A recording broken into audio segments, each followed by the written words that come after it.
Hey guys, welcome to success Dilip. मैं दिलीप कुमार, स्वागत है आपका इस वीडियो में। तो दोस्तों, आज हम एक इम्पॉर्टेंट टॉपिक पे डिस्कस करेंगे बीसीसीएल रिक्रूटमेंट और सीसीएल रिक्रूटमेंट। कोल इंडिया की एक बहुत बड़ी बॉडी है, कोल इंडिया की सबसे बड़ी ऑर्गेनाइजेशन से वो है BCCL, Bharat coking coal limited. India's का जितना भी कोयला है, ऑलमोस्ट 40% जो कोयला है वो सिर्फ हमारा झारखंड देता है, झारखंड बीसीसीएल। और दूसरा एक सीसीएल यानी कि सेंट्रल कोलफील्ड लिमिटेड। ये जो सीसीएल है, ये इसका हेडक्वार्टर रांची है। सीसीएल कुछ चीज़ें मैं बता रहा हूँ, ध्यान से सुनिएगा। अगर जितने भी स्टूडेंट वीडियोस को देख रहे हैं, बहुत इंपॉर्टेंट वीडियो है। हम इस पे डिस्कस करेंगे कि न्यू रिक्रूटमेंट बीसीसीएल और सीसीएल में कब तक आने वाली है, क्योंकि हर 3 महीने में बैठक होती है कोल इंडिया को कोलकाता में। कोल इंडिया का हेडक्वार्टर कोलकाता है और हर 3 महीने में बैठक होती है। जीएम की हो गई एंड डीजीएम की लेवल का हो गया कि न्यू रिक्रूटमेंट हम निकालने वाले हैं। और गाइस, पिछले महीने वैकेंसीज इसके रिगार्डिंग बैठक हुई है और फिर से यही जुमला दिया गया कि हम वैकेंसी जो है वो निकालने वाले हैं, जिसमें से सबसे बड़ी भर्ती बीसीसीएल की होगी, सीसीएल की होगी और ईसीएल यानी कि ईस्टर्न कोलफील्ड लिमिटेड और एसईसीएल यानी कि साउथ ईस्टर्न कोलफील्ड लिमिटेड। हम करीब करीब ये अपडेट देख रहे हैं करीब करीब 2 साल से। 2022 में भी यही चीज़ बताया गया था कि निकलेगी, मीटिंग हुआ है। 2023 में भी यही हुआ। फिर 2024 के लास्ट में जो लास्ट मंथ है उनके में मीटिंग हुआ, ये लास्ट मंथ में मीटिंग हुआ कि वैकेंसीज निकालने वाले हैं नए साल में। चलिए, नया साल तो आ चुका है, लेकिन कब तक वैकेंसीज आएगी इसका पूरा डेटा मैं देने वाला हूँ। चाहे आप आईटीआई पास आउट हो, डिप्लोमा पास आउट हो या फिर आप बीटेक पास आउट है, अगर धनबाद झारखंड से, क्योंकि गाइस हम लोग झारखंड से बिलोंग करते हैं, यहाँ पे बचपन से रह रहे हैं। और इतना बड़ा माइंस इंडियाज़ का डिफरेंट डिफरेंट सेक्टर से, वर्ल्ड से, दुनिया से कैंडिडेट आते हैं और यहाँ पे जॉब करते हैं। लेकिन हम लोग झारखंड वालों के लिए यहाँ पर कोई भी अपॉर्चुनिटी ओपनिंग नहीं होती है। इतना बड़ा माइंस है कोल माइंस, भारत का सबसे बड़ा कोल माइंस आपको झरिया धनबाद में मिल जाएगा। तो ये हम ITI pass out, diploma, BTech जो भी हम लोग हैं, बट ये हम लोग झारखंड वासियों के लिए सबसे बड़ा दुख की बात। और पिछले 1 साल, 2 साल, 3 साल से वैकेंसी नहीं, डियर पिछले 10 साल से कोई रिक्रूटमेंट नहीं निकाली गई है, ना ही सीसीएल की और ना ही बीसीसीएल की। हाँ, ये 10 साल वाली पोस्टें जो ओपन मार्केट में निकलती है, जैसे टेक्नीशियन की वैकेंसीज हो गई, ऑपरेटर की वैकेंसीज होगी। बाकी बात तो वैकेंसी आती है माइनिंग लेवल की, माइनिंग सरदार की, dozer operator, dumper operator. But ये जो ऑपरेटर की आती है वो इंटरनल वैकेंसी निकलती है। जो आपका ओपन मार्केट में वैकेंसीज नहीं निकाला गया है, ना ही सीसीएल का और ना ही बीसीसीएल का। सारा प्रूफ मैं आपको दिखाने वाला हूँ। पहले मैं आपको थोड़ा सा माइंस दिखा देता हूँ। ये जो माइंस आप देख रहे हैं, हालांकि ये धनबाद का अलग अलग माइंस है, ये मैं धनबाद की मैं बात कर रहा हूँ। कोल माइनिंग्स धनबाद, ये इतना बड़ा लोकेशंस में आपको जो बेटिक कर रहा है, एक बहुत बढ़िया एरिया, बहुत बड़ा एरिया में, क्षेत्र में फैला हुआ है। आप देख सकते हैं, ये कोसुंडा हो गया, एक अस्तौरी, झरिया का सबसे बड़ा खदान है ये रहा माइंस। ये बहुत विशाल माइंस होती है। अगर आप यहाँ पे एक जगह पे मान लीजिए खदान है, तो इसकी जो नीचे जो बोरिंग होती है, जो नीचे जो बोरवेल जैसा होता है, तो एक होल इतना बड़ा बड़ा, चारों तरफ से गुफाएं बटी हुई है। तो करीब करीब सैकड़ों फीट गड्ढा होता है इसके अंदर में, करीब 5 किलोमीटर 10 किलोमीटर तक इनको जाना पड़ता है। तो ये बहुत बड़ा माइंस है, ये झरिया का सबसे बड़ा माइंस है। अगर आप धनबाद कभी आओगे, या फिर धनबाद वाले तो जानते ही होंगे, अदरवाइज जो कभी धनबाद में आना हुआ आपका, तो यहाँ पर पता चलेगा जो कोयला है वो दिन रात जलते रहता है। वैसे ही आपको हर जगह से धुआं देखने को मिलेगी। तो मैं ये दिखाने नहीं लाया हूँ, सिर्फ ये बताने लाया हूँ कि भारत का सबसे बड़ा कोल माइनिंग्स धनबाद, भारत का सबसे बड़ा कोल माइनिंग एरिया वो भी धनबाद, भारत में सबसे ज़्यादा कोयला पाया जाता है वो भी झारखंड का धनबाद। सबसे ज़्यादा मेन पावर की कमी भी तो होगी। जब इतना सब कुछ निकल रहा है तो सबसे ज़्यादा मेन पावर की कमी होगी। आखिर वैकेंसीज क्यों नहीं निकल रही है? बार बार स्टूडेंट को क्यों जुमला दिया जा रहा है कि हम धनबाद से या फिर सीसीएल, सेंट्रल कोलफील्ड लिमिटेड से वैकेंसीज निकालने वाली है? दो चीज़ें मैं समझा रहा हूँ, ध्यान से सुनिएगा। सेंट्रल कोलफील्ड लिमिटेड एक है आपका, ये धनबाद, ये झारखंड में भी है। और एक है BCCL, Bharat cooking coal limited. ये बीसीसीएल का हेडक्वार्टर पड़ता है धनबाद में, सीसीएल का है रांची में। जो रांची सीसीएल है उसके अंडर में मैक्सिमम माइंस, जैसे बोकारो का माइन, जितने भी बोकारो कोल माइनिंग में जितने भी माइन है, बोकारो का, ईस्ट बोकारो, वेस्ट बोकारो, जो को, उसके बाद रामागुंडम, देन आपको देखने को मिलेगी यहाँ पे रामगढ़ का। और जो बीसीसीएल है ये ओनली धनबाद का एरिया टच करता है। और थोड़ा अदर साइड देखो तो देवघर साइड का जाता है।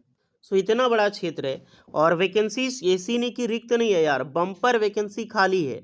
अगर वैकेंसी निकलने जाए तो करीब करीब एक डिपार्टमेंट में दोनों की सिर्फ झारखंड में वैकेंसीज निकाली जाएगी 1000 पोस्ट पर। ये सिर्फ मेरा डेटा नहीं है या किसी और का डेटा। अभी तो हम आरटीआई लगाने वाले हैं इस पे, बट अभी जो डेटा है वो सिर्फ जो डेटा है ये कंपनी वालों ने, इनके जीएम वालों ने खुद पब्लिश किया है। यानी कि कोल इंडिया का डेटा है कि लगभग 1000 से भी ज़्यादा प्लस पोस्ट जो है वो खाली है सीसीएल और बीसीसीएल झारखंड में। इसका थोड़ा पहले का डेटा मैं आपको दिखा देता हूँ। ये पहले का डेटा है और इसके डेटा के अनुसार मैं यहाँ बताने आप देख सकते हैं कि कितना पोस्ट धनबाद झारखंड में या फिर खाली अलग अलग जगह पे। देखिए एक चीज़ मैं बात करता हूँ, अदर डिपार्टमेंट से वैकेंसी निकलती है। हाँ, ईसीएल ईस्टर्न कोलफील्ड लिमिटेड जिसका हेडक्वार्टर जो रानीगंज है, इसका भी वैकेंसी जो है बहुत कम देखने को मिलती है। बाकी बात WCL से वैकेंसी हमेशा निकलती है, SCCL इससे भी वैकेंसीज आती है, NCL में तो आते रहता है यार। NCL नॉर्दर्न कोलफील्ड लिमिटेड से ज़बरदस्त टेक्नीशियन ITI टेक्नीशियन की वैकेंसीज आने वाली है। लगभग अप्रैल के बाद तक ये वैकेंसीज रिलीज होने की पॉसिबिलिटी है, तो उसके लिए भी आप लोग रेडी रहिएगा। MCL महानदी कोलफील्ड लिमिटेड, इसमें भी पोस्ट खाली है बट इसमें भी वैकेंसीज आती रहती है। यानी कि ये जो तीन है CCL, BCCL और ECL ईस्टर्न कोलफील्ड लिमिटेड, चलिए इसको थोड़ा साइड रखते हैं क्योंकि ये बंद होने वाला है ईस्टर्न। बिकॉज क्या यहाँ पे कोयला ईसीएल में मोस्टली ख़त्म हो चुका है। ईस्टर्न कोलफील्ड लिमिटेड में कुछ ही ऐसा माइंस है जो चल रहा है, दिन भर में 2 गाड़ी 3 गाड़ी कोयला निकलता है अगर जो चालू माइंस है, बाकी बात अच्छी है। लेकिन जो सीसीएल धनबाद हो गया या फिर जो रांची में बोकारो में रामगढ़ में जितने भी माइंस एरिया है, हर जगह पे कोयला है, हर जगह पे भर भर के कोयला। यहाँ तो कभी ख़त्म ही नहीं हो रहा। अगर कोयला यहाँ पे 100 साल तक कंटिन्यू निकाला जाए तो धनबाद को खरा नहीं सकता, इतना कोयला यहाँ पे है। बट फिर भी वैकेंसीज नहीं निकल रही है ये दोनों एरिया से। अगर पोस्ट हिसाब देखो, मैं पोस्ट बताने आया हूँ तो BCCL का देखो कि ओवरमैन की कितनी पोस्ट खाली है, MS में कितनी पोस्ट है, AS में कितनी पोस्ट है और सर्वेयर में कितनी वैकेंसी। CCL देखो 49, 119, 96, 28, सभी टोटल वैकेंसीज को मिला के अगर देखो तो करीब करीब 1100 प्लस रिक्रूटमेंट होगी। हमने तो 1000 की बात की है, 1000 प्लस पोस्ट जो है वो वैकेंट, ये ऑफिशियल डेटा है कोल इंडिया का। तो फिर वैकेंसीज क्यों नहीं निकल रही भाई साहब? बार बार आप लोग मीटिंग करते हो, वैकेंसीज क्यों नहीं निकालते हो? ये BCCL का हेडक्वार्टर नोटिफिकेशंस की वेबसाइट है, इस शेड्यूल को ओपन कीजिएगा और लास्ट तक जाइएगा। बिल्कुल आपको लास्ट तक जाना है। 2016 से अपकमिंग डेटा आपको दिखाई देगी, देख सकते हैं 2016 से, यानी कि प्रेजेंट में अभी तक 2025 तक कोई एक भी वैकेंसीज नहीं देखने को मिलेगी जिसमें से ऑल इंडिया के ITI पास आउट, डिप्लोमा पास आउट या फिर बीटेक के कैंडिडेट अप्लाई कर सकते हैं। वैकेंसीज है, ओवरमैन की वैकेंसीज है, जूनियर ओवरमैन की वैकेंसीज है, अपॉइंटमेंट की, इनिशियल पेमेंट की, ये सब वैकेंसीज देखने को मिल जाएगी क्योंकि ये वैकेंसी एक माइनिंग की है। और कई सारी वैकेंसीज आपको देखने को मिलेगी जो इंटरनल वैकेंसीज निकल रही है या फिर किन्हीं का मॉडिफिकेशंस डिपार्टमेंटल वैकेंसीज निकल रही है। ओके, मैक्सिमम यही सारी रिक्रूटमेंट आपको देखने को मिलेगी। तो जो भी आप CCL का भी ओपन करके देखोगे तो CCL में भी यही शो करेगा। बट बहुत हो गया यार, पिछले का 10 से 11 साल से कोई भी रिक्रूटमेंट नहीं निकाली गई है। अब हम BCCL पे और CCL पे RTI लगाने वाले हैं, यानी कि BCCL में भी लगेगा और CCL में भी लगाने वाला हूँ कि वैकेंट जो पोस्ट है ITI लेवल का जो टेक्नीशियन की है, डिप्लोमा वालों के लिए जो माइनिंग सिरदार की माइनिंग्स की रिक्रूटमेंट निकलती है या फिर सर्वेयर की निकलती है, एंड BTech वालों के लिए चलिए वो तो MT के पोस्ट पर वैकेंसी फिल हो जाती है, यानी कि मैनेजमेंट ट्रेनिंग की। तो बेसिकली जो ITI वाले डिप्लोमा वाले हैं, यही इतना बड़ा माइंस होते हुए जहाँ पूरे भारत का 40% मिनरल, सिर्फ कोयला नहीं, यहाँ पर बहुत सारा मिनरल्स पाया जाता है। यूरेनियम हो गया, माइकाज हो गया, डिफरेंट डिफरेंट सेक्टर, हर चीज़ मिलता है यहाँ। फिर भी यहाँ के कैंडिडेट बेरोजगार क्यों हैं? तो चलिए गाइस, BCCL पहली बार मैं ऐसा कर रहा हूँ कि BCCL पे RTI लगाऊंगा और CCL के लिए RTI लगाऊंगा। कितने पोस्ट खाली हैं? हर जगह पे 2-2 3-3 RTI होगा। कितने पोस्ट खाली हैं इसका जवाब आना चाहिए, और ये कब तक वैकेंसीज फिलअप होगी इसका भी जवाब आना चाहिए।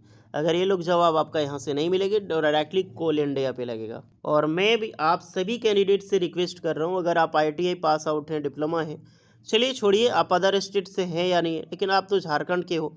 अगर आप झारखंड से बिलोंग करते हो तो आपको पता ही होगा क्या दर्द है हमारा यहाँ पे। तो आप कोशिश कीजिए, ट्राई कीजिए।